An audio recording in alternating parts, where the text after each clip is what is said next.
যুব তৃণমূল কংগ্রেসের সভাপতির গাড়িতে হামলার অভিযোগ, একেবারে গাড়িতে লক্ষ্য করে গুলি চালানোর অভিযোগ।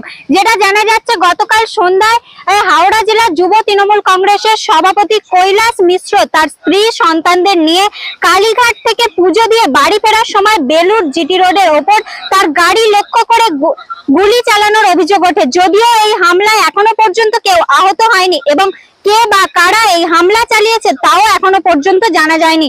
তবে হাওড়ার এই দাপটে যুবনেতার ওপর হামলায় উত্তেজনা ছড়ায় বেলুর এলাকায়। ইতিমধ্যেই গোটা ঘটনার তদন্ত শুরু করেছেন বেলুর থানার পুলিশ। যদিও কৈলাস মিশ্র দাবি করেন যে তার গাড়ি লক্ষ্য করে গুলি চালানো হয়েছে, গুলি কি পাথর, পুরোটাই কিন্তু তদন্ত শুরু করেছেন বেলুর থানার পুলিশ। ওই আজকে আমি ফিরছিলাম কালীঘাট থেকে, মন্দিরে গেছিলাম ফ্যামিলিকে নিয়ে।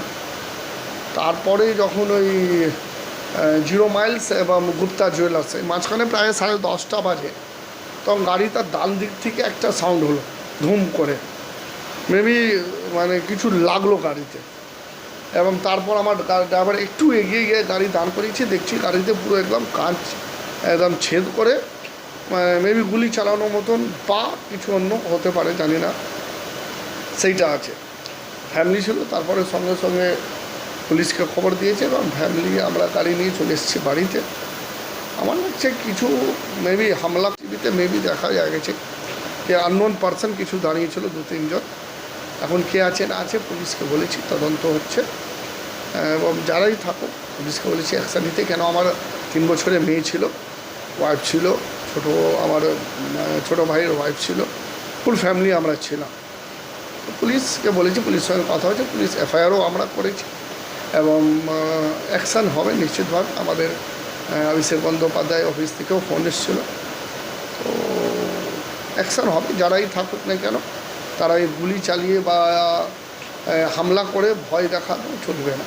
আমরা অভিষেক ব্যানার্জি সৈনিক, রাস্তায় আছি, ঘাটে রাস্তায় থাকবো, লড়াইয়ে থাকবো, আন্দোলনে থাকবো।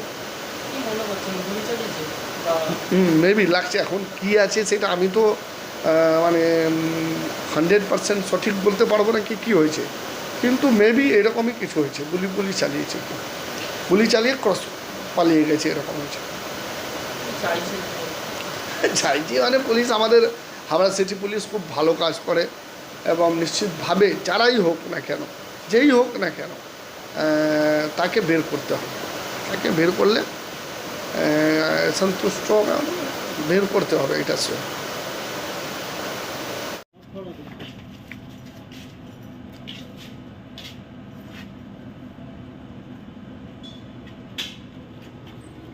এখানে এদিক দিয়ে এসেছিল, পেরিয়ে ক্রস করছে, গাড়ি স্পিডে ছিল,